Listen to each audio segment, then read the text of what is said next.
আমার একটা পরিচয় হচ্ছে এই যে আমার বদন বিলাসের ওনার। আমি এখানে দীর্ঘ ১.৫ বছর যাবত ব্যবসাটা করতেছি। প্রথম বছর থেকে এখন পর্যন্ত আলহামদুলিল্লাহ আমি সফলতার সাথে ব্যবসাটা করতেছি। আমি আসন্ন চাকসু নির্বাচনে এই যে 15 তারিখে যে নির্বাচন অনুষ্ঠিত হচ্ছে আগামীকাল, অর্থাৎ আগামীকালকের নির্বাচনে আমি কেন্দ্রীয় সংসদে পাঠাগার ক্যাপিটাল বিষয়ক সম্পাদক পদে নির্বাচন করছি। আমার ব্যালট নম্বর হচ্ছে 12। তো আমি অনুভব করছি যে এই ক্যাম্পাসে যে খাবারের সমস্যা, এটা দীর্ঘদিনের সমস্যা। এটা ছাত্র সংসদ নির্বাচনের মাধ্যমে আমি মনে করি যে এই সমস্যাটার কিছুটা সমাধান করা সম্ভব, যেহেতু আমাদের প্রশাসনের সাথে একটা সমন্বয়ের ব্যাপার আছে, কিংবা হচ্ছে ব্যবসায়ীদের সাথে সমন্বয়ের ব্যাপার আছে।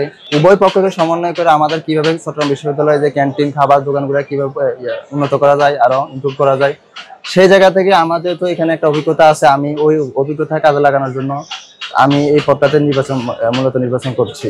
আমি আশাবাদী, কারণ চট্টগ্রাম বিশ্ববিদ্যালয়, আমি বিশ্বাস করি চট্টগ্রাম বিশ্ববিদ্যালয়ে 28,000 শিক্ষার্থী যারা যোগ্য প্রার্থীকে বিবেচনা রাখবে। যেমন যে হচ্ছে একজন গবেষণা উদ্ভাবন সম্পাদক পদে নির্বাচন করছে, তার রিসার্চ দেখবে, তার প্রিভিয়াস কাজ দেখবে।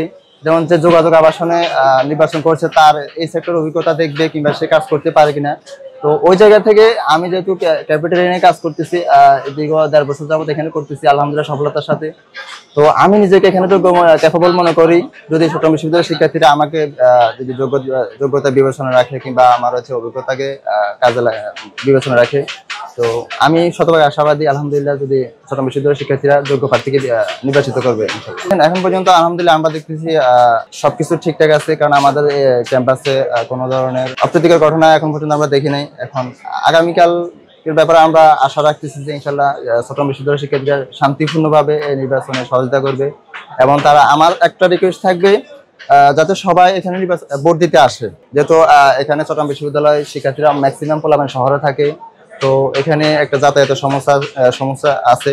তো সেই জায়গাতে আমার একটা রিকোয়েস্ট থাকবে যাতে সবাই আগামীকালকে যে 36 বছর যে নির্বাচন অনুষ্ঠিত হচ্ছে, নির্বাচনে ভোট প্রদান করতে আসে, তারা যোগ্য প্রার্থীকে নির্বাচিত করে।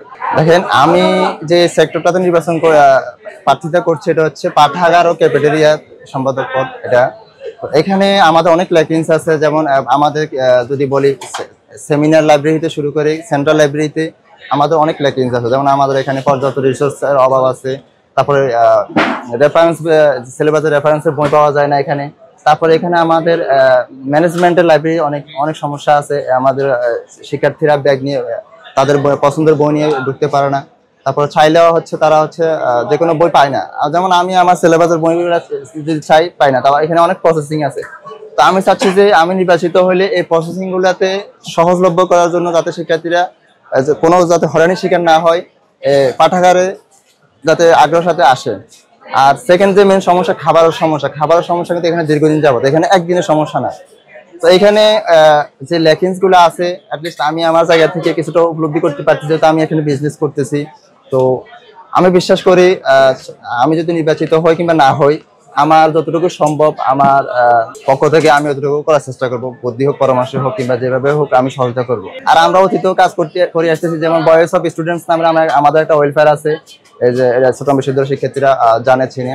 তো ওই ভয়েস অফ স্টুডেন্টস এর যে ওয়েলফেয়ার যে সংগঠন, ওইটার মাধ্যমে আমরা শিক্ষার্থীদের জন্য কল্যাণমূলক কাজ করতেছি।